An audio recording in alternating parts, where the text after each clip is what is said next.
see the imprint where that was at. It's laying right in there.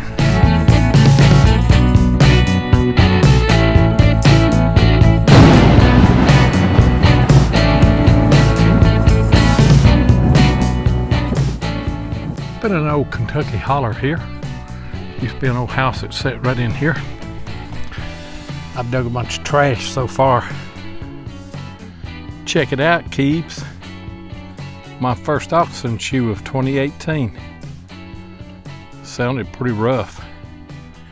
It's a great find here in southern Kentucky. Just don't find too many of those. This may be number 4 for me. I'll take it. Cold here in Kentucky today.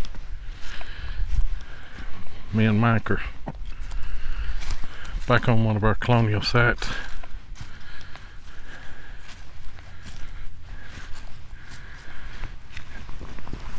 Oh, he's got a bouton.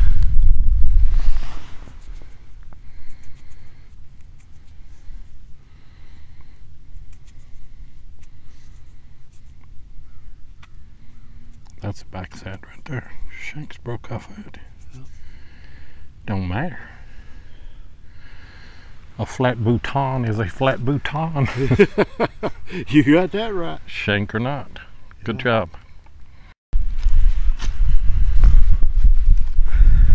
Oh. That's a good sign when you flip that out, ain't it? Yeah, and you got an imprint on it. Another flat button. Get a little shank. Yep. Still on there. It's a good button. Yep. You found a round ball too a while ago, didn't you? Yeah.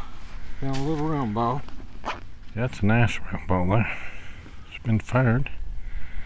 It looks like 40. Right there. 40 or 44, I mean. I found this too and I don't know what it is. I don't know what that is. Piece off of a jack. Kind of looks like. Yeah, it does, don't it? I hadn't thought about that. Kind of looks like a piece of I bet that's what that is. I don't know. Nice finds though. This was in the high 30s, low 40s. Just a little beep. Bunch of old grass and stuff right in here. It's flat button. That's my first one this morning. I'll sure take it.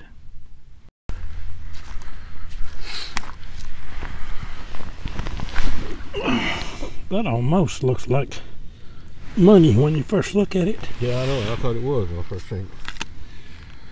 Shank broke off that. That's a good button. This right here is I think all around the edge right here is a road coming down. That's a good find. Right now, at this point in 2018, you got more buttons than I do.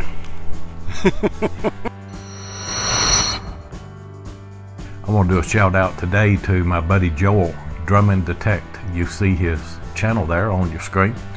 This is a great guy. He's always commenting on my channel and I appreciate that. So go over and check him out. Drum and Detect. Like, subscribe, and share. And be sure and tell him that Digging with 7 sent you. You very seldom do this right here. I've got that cracked open right there. And I can already tell that that is a wheat penny. Look at the... Let me go back down here. That's what it is. It sure is. I'll get a date off of it and get it on here. We've moved over to another old house site right in here. You can see the imprint where that was at. It's laying right in there. And I've got some kind of nickel. Pretty sure it's a buffalo, but it's kind of hard to tell.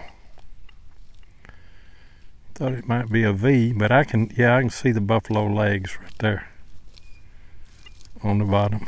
That's what it is. It's a buff. Been a while since I found a buff.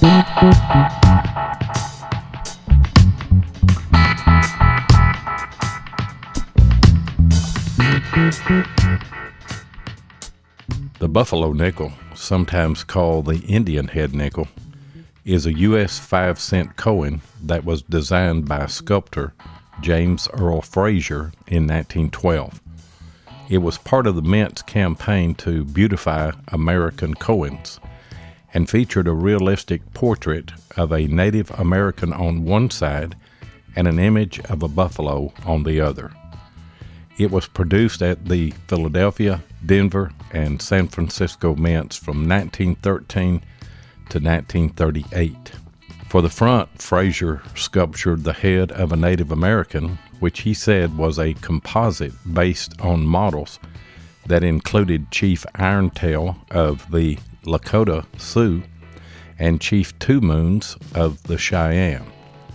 The model for the buffalo image was reportedly Black Diamond, the largest bison in captivity, who grazed at the time at New York's Central Park Zoo. But did you know that the first buffalo nickels were introduced at a ceremony that proposed to build a monument to honor Native Americans that never happened? The first buffalo nickels were struck on February the 22nd, 1913. They were unofficially introduced into limited circulation at a groundbreaking ceremony for the National American Indian Memorial in Staten Island, New York.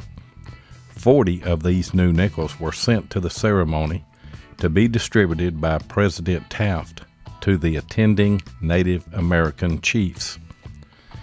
The National American Indian Memorial was the brainchild of Rodman Wanamaker, a proposed monument to American Indians to be erected on the bluff overlooking the main entrance to the New York harbor.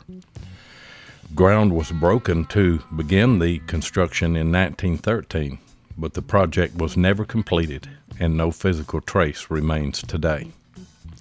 And you may not know that there were thousands of nickels minted with a three-legged buffalo. In 1937, a worker at the Denver Mint polished a buffalo nickel die to remove the clash marks, or marks and scratches that occur when dies are stored in direct contact with each other. Unfortunately, this worker did his job too thoroughly and not only removed all the clash marks, but one of the buffalo's legs as well. Amazingly, this mistake was not caught until after thousands of three-legged nickels had been minted and put into circulation.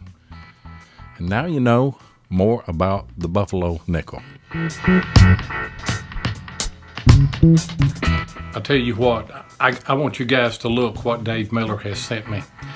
He first of all sent me this book, Discovering Virginia's Colonial Artifacts by Bill Dancy, for my birthday, which was December the 23rd. And I can't think of a better gift that you would send someone who loves to hunt for colonial relics.